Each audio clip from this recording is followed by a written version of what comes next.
Memín, ¿sabes que no se puede comer en clase? Profe, ¿usted no sabía que...? Déjame adivinar, el nuevo director permite comer en clases. Exactamente. Bueno, continúo entonces. Napoleón Bonaparte reinó en Francia desde el año 1799 hasta que...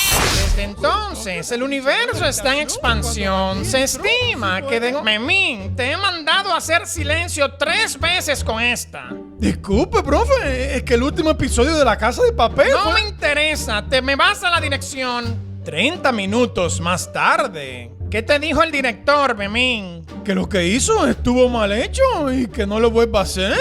30 minutos antes. Eso estuvo muy mal hecho, Memín. No lo vuelvas a hacer. Tienes que hacerlo más rápido, si no te agarra un buggy.